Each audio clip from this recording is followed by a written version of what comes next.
Ole Miss soccer fans, before the Rebs head off to Orange Beach, Alabama for the SEC tournament, we'll catch up with the coach of the Cardiac Rebels. Back-to-back late thrilling wins over top 15 foes. Coach Mott, is it safe to say your Ole Miss Rebels are getting hot at the right time?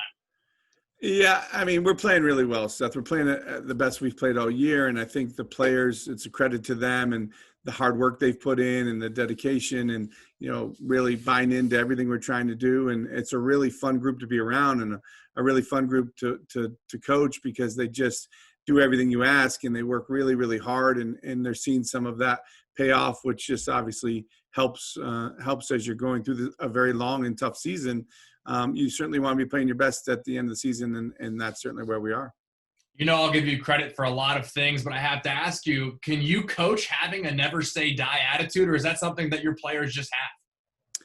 Yeah, I think they just have. I appreciate it, but I think that it's in them. I think part of it is our leadership with our captains and our seniors, that they're wanting this to be the best season they can, and to do that, they are kind of demanding it out of all of them, and they're playing right to the last whistle. And you certainly want them to do that, but not all teams do that.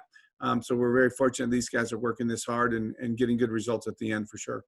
I feel like we say these names all the time, but it's because it's so deserving. Ashley Orcus, unanimous goalkeeper of the year in the SEC, first team All-SEC. Channing Foster joins her on the first team All-Conference list. Chanel Thomas, co-scholar of the year in the league. Again, so deserving for these players, but the spotlight on these kids and your program's got to be huge.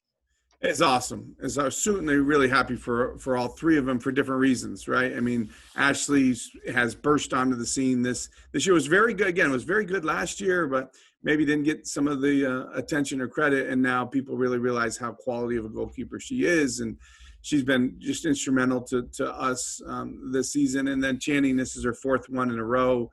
Only other player to ever do it was Danielle Johnson, who's a Hall of Famer here at Ole Miss. So that just speaks volumes of what she's meant to our program and to our team and who she is as a player. Changed positions halfway through the year and did it with a smile on her face, and it is playing really well. And then Chanel Thomas, Coco, just the consummate big-time student and great player for us. And, again, it goes without saying, she won the Taylor Medal here at Ole Miss, where they give out one of those.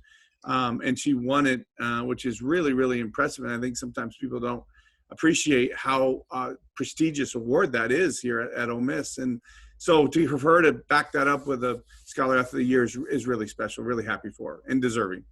We're going to talk to the four-time All-Leaguer Channing here in a little bit, but the other interview is with freshman Ramsey Davis, who's not a Johnny-come-lately in the lineup for your group, but scored her first goal in such a big moment against Vanderbilt.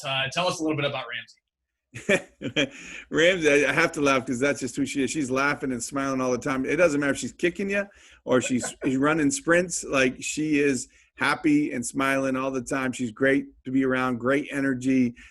Team loves her, and she's come on as a freshman and done really well. And I think she's someone that's going to be a really important player for us for a number of years, but certainly really happy with her. And, great. And again, we talked about the game. She Vanderbilt game, she battled a double team to get to that ball, to get us tied up. Molly battled a double team to get the flick on the ball that actually served, and Channing, battled a double team to get the ball. So just really, really impressive with the guys. But Ramsey's a tough player, and someone I think is only going to get better and better and better as she's here.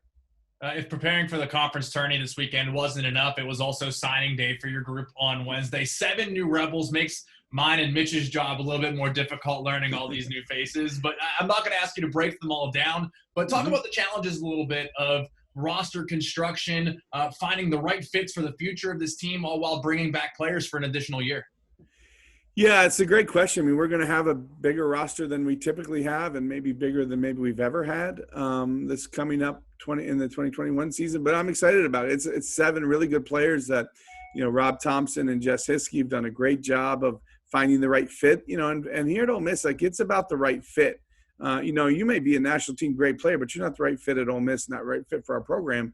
So they've done a really good job of going out and us identifying who fits best in what we're trying to do. And so I'm super excited about the 7. Yeah, I'm certainly excited that 4 of them seniors are coming back. So we're going to have, 5 years of players, which is unprecedented, but certainly something as a coach is going to make for great competition for minutes and playing time and depth and all those things. So it was an exciting day yesterday, certainly. off to the beach next, taking on the winner of Alabama LSU. Two teams you've already beaten this year, but you can't think that way, can you? What's it going to take to lock in and focus up for whatever tough battle you're going to face on Sunday? Yeah, we've made that error in the past, Seth, where we've played a team that we played during the regular season and beaten them and maybe took them a little lightly and they punched us in the mouth. Arkansas did it to us a couple years ago.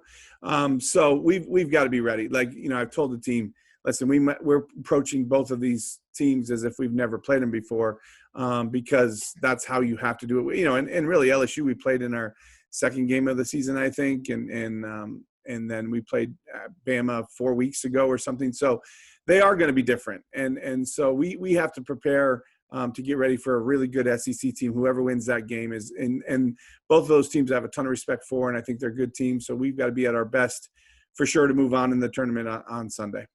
The SEC tournament, a tradition unlike any other, right? Now, I see it's on behind you. Did you have any pick for the fans at home for Masters champion this weekend? Oh, yeah, that's right. Yeah. No, I love the Masters. I've been a couple of times. I was actually supposed to go this year with my father-in-law for the first time for a bucket list for him, and then obviously COVID shut it down. But I love the Masters. No, Dustin Johnson is my pick. Yeah, okay. I really went out on a limb there, didn't I? Chalk. Chalk. A little chalky. No doubt. The Rebels have a big one on Sunday, either against LSU or Alabama. It'll be exciting down at the SEC tournament again this year, Coach.